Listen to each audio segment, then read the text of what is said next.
motorcycle industry in which they worked. They also loved their interactions with their customers. I know my late husband, and I know he would want me to apologize to you for this. I'm sorry that the events that led to such a gruesome day had to happen at all, because there was always a better way to deal with things than taking the lives of individuals who make us mad.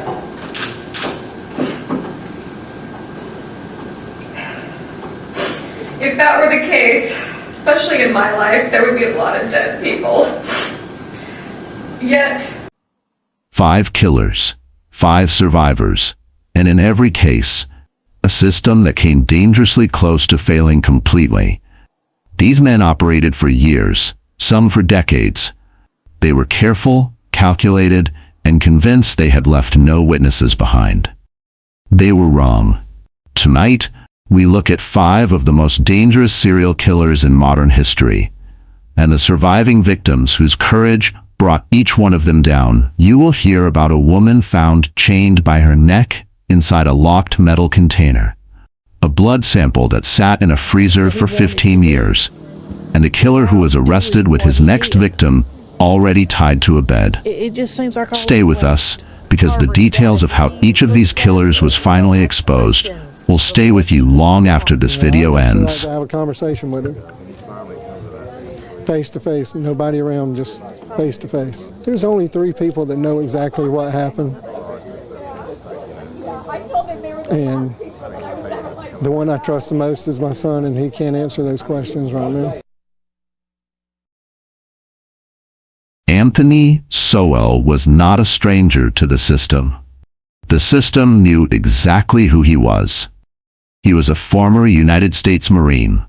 He had already served 15 years in prison for the kidnapping and attempted rape of a 21-year-old woman in 1989. He was a registered sex offender living at 12,205 Imperial Avenue in Cleveland, Ohio. His address was on file. His history was documented. The system knew, and it looked away. Sowell targeted women who were struggling, women dealing with addiction, poverty, hardship. Women whose disappearances their families would soon discover were not treated with the same urgency as others. When loved ones reported them missing, police told families not to worry. People in those situations come back on their own, they were told. Give it time. So families waited. And Sowell continued. Between 2007 and 2009, 11 women entered that house on Imperial Avenue. None of them walked back out. He strangled them.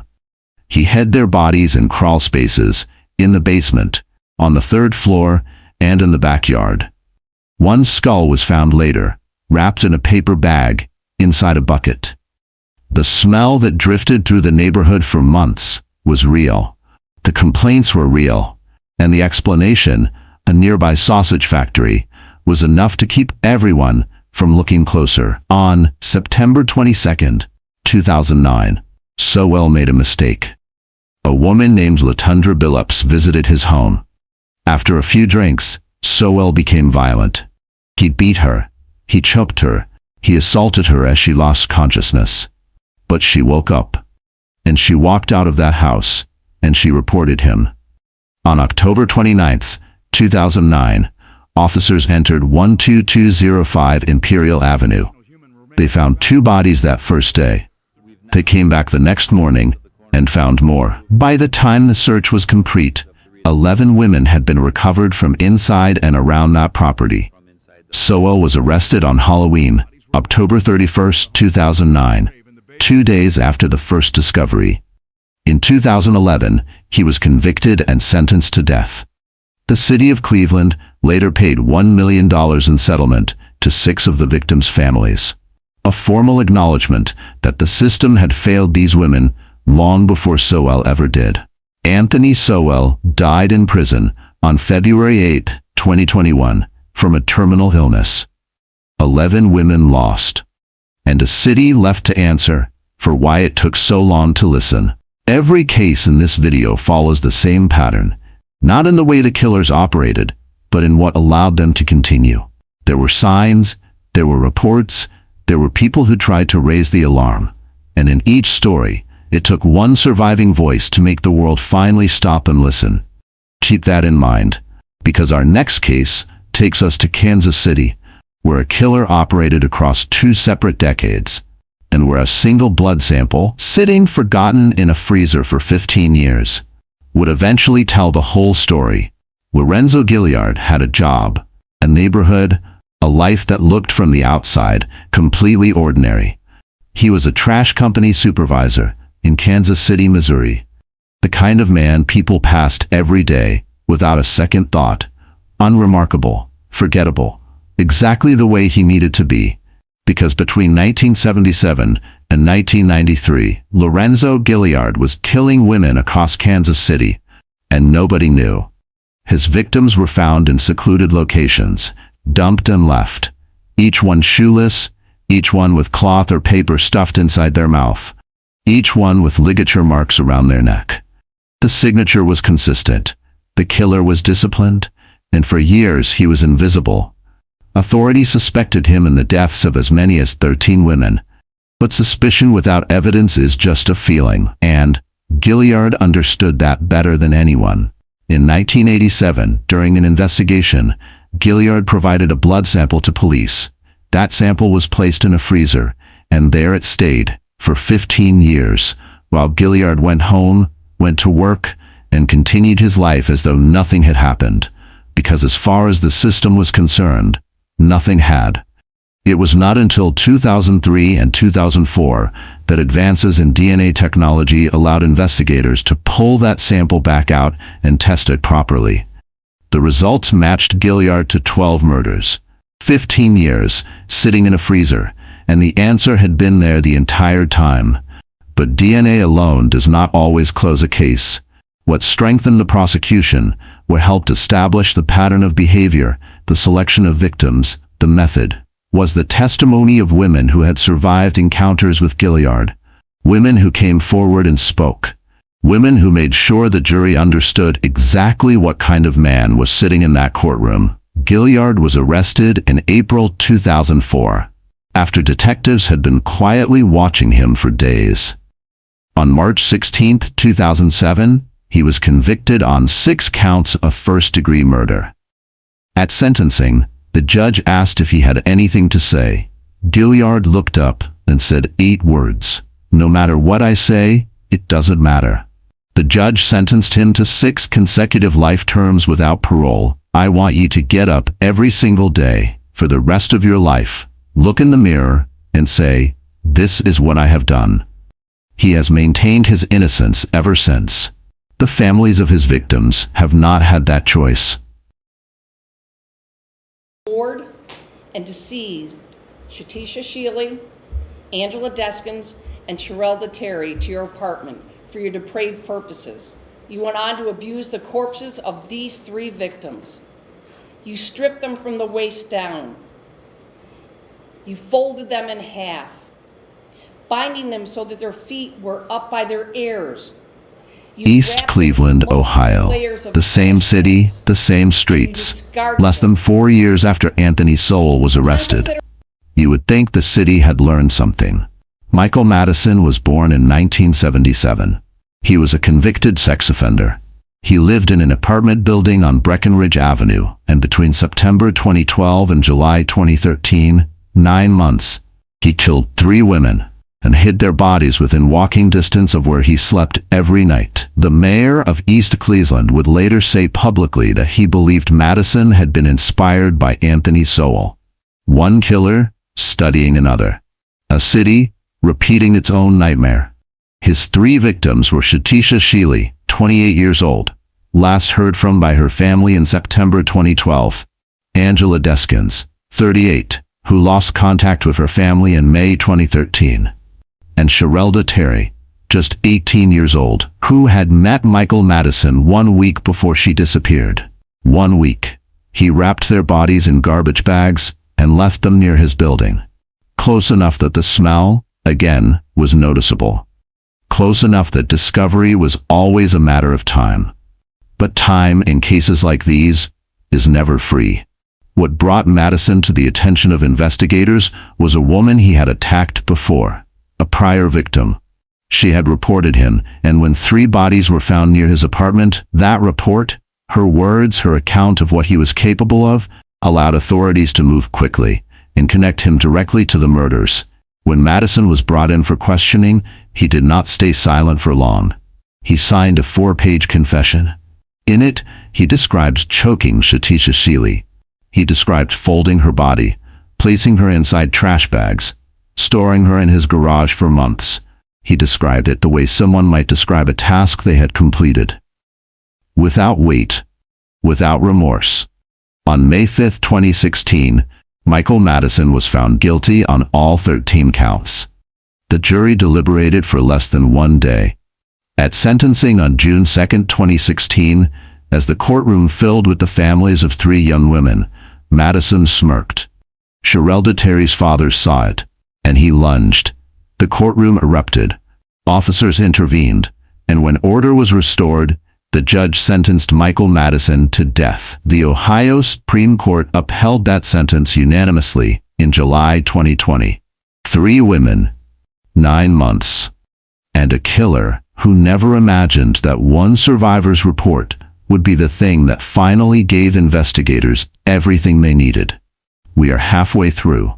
3 killers, 3 cities, 3 cases where the system had information it did not act on, until a survivor forced it to. In every case so far, the killer was not some unknown face. He was documented, flagged, previously convicted. Which of these 3 cases has hit you hardest so far? Drop it in the comments. We read every single one, because the next 2 cases are something else entirely.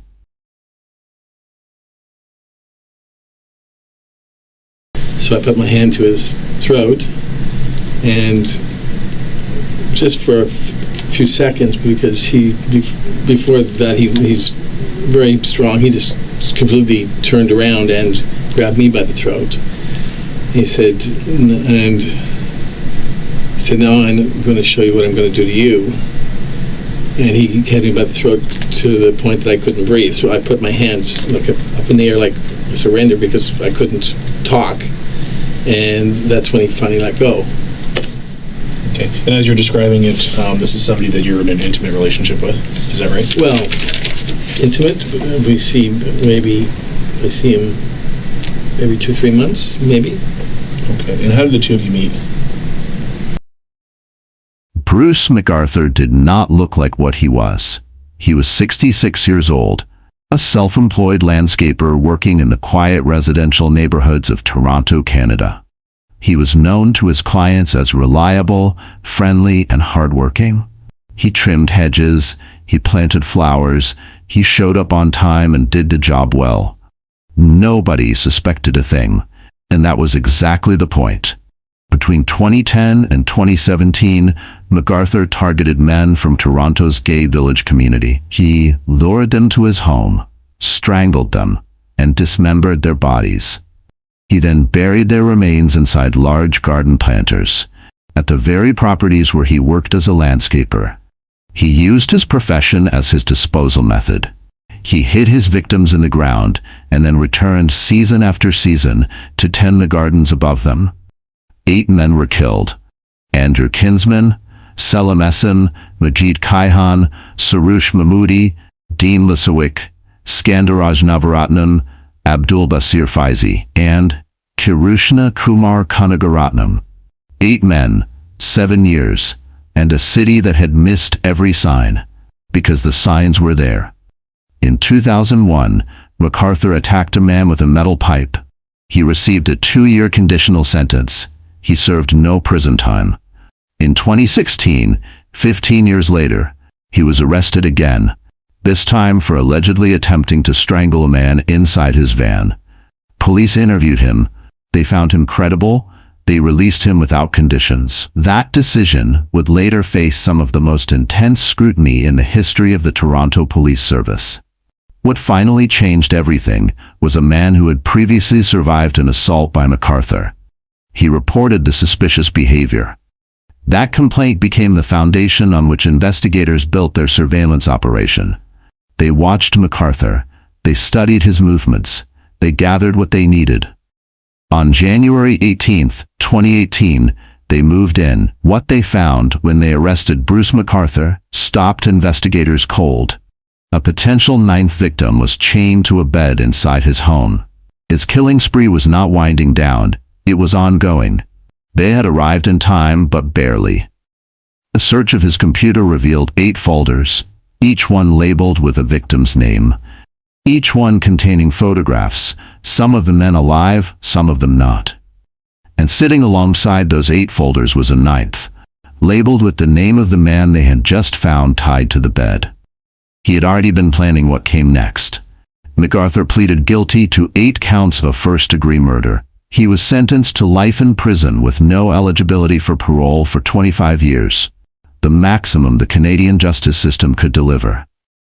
8 lives taken over 7 years, a 9th saved by the narrowest of margins, and a survivor whose report set the entire investigation in motion.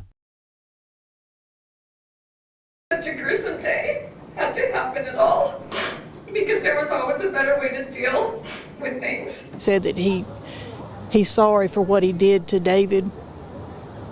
I could see it in his face that he truly was. It's been a rough road to forgiveness, but Joanne Shiflett says she's almost there, addressing Kohlhepp in court earlier. That I forgive him. I'm not fully there yet, but I don't hate you. Shiflett's son, Charlie David Carver, was one of Todd Kohlhepp's 7 victims. After taking the stand, she pours her heart out to her son's convicted killer. I just miss him so much. She tells him she feels sorry for him for throwing his own life away. Just a waste of his life.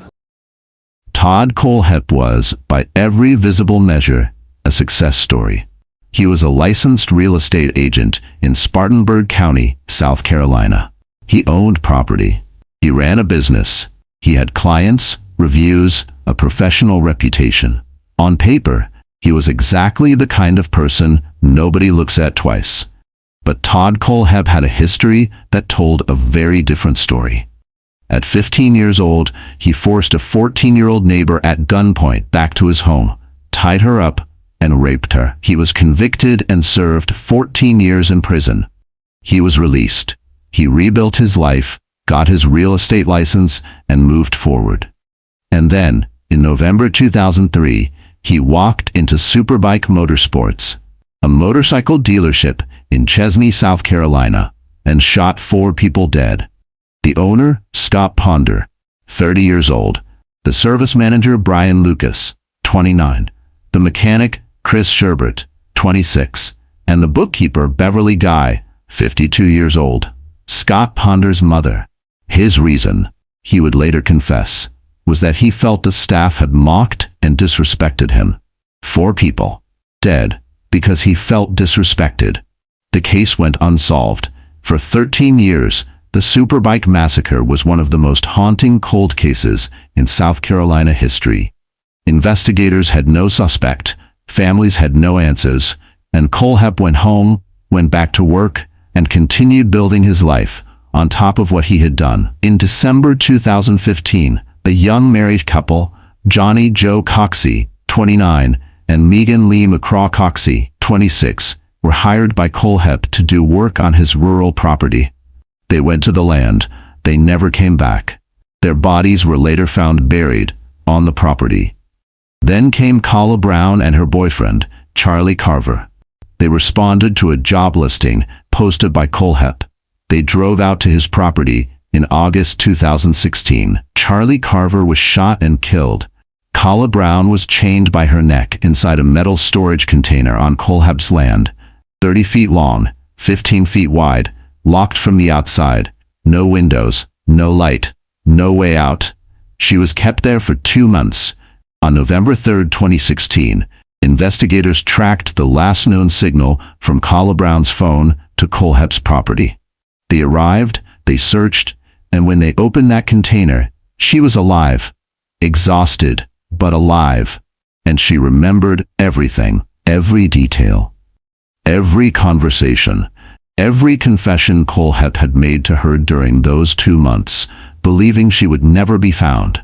She gave investigators everything, and what she told them cracked open 13 years of silence.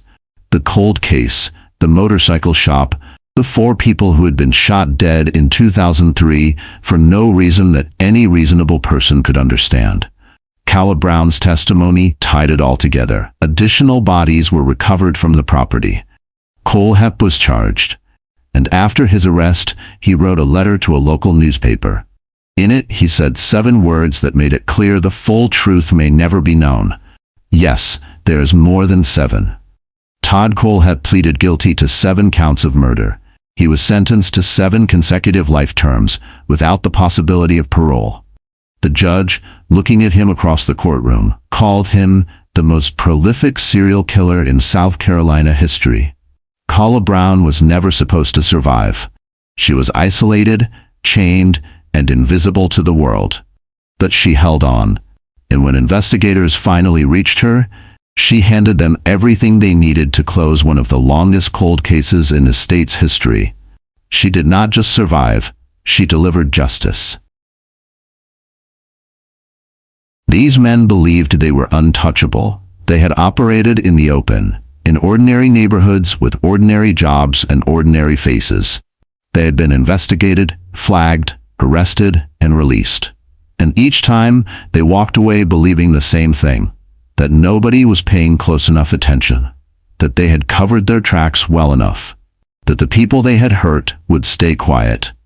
A woman who escaped a house on Imperial Avenue, surviving victims who took the stand in a Kansas City courtroom. A prior victim whose report gave East Cleveland investigators the connection they needed. A man in Toronto who refused to let a suspicious encounter go unreported. A woman who spent 2 months chained inside a metal container and came out remembering everything. 5 survivors.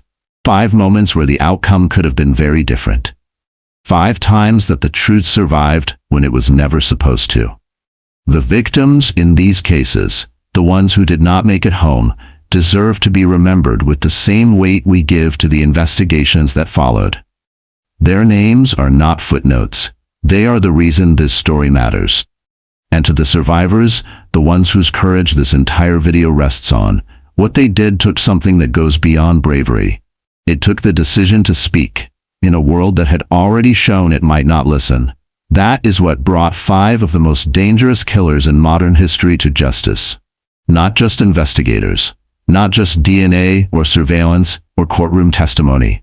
One voice, refusing to be silent. If this story gave you something to think about, hit the like button. It helps more people find content like this. And if you want more deeply researched true crime stories, subscribe and turn on notifications so you never miss an upload. Which of these 5 survivors do you think showed the most courage? Tell us in the comments. We read every single one.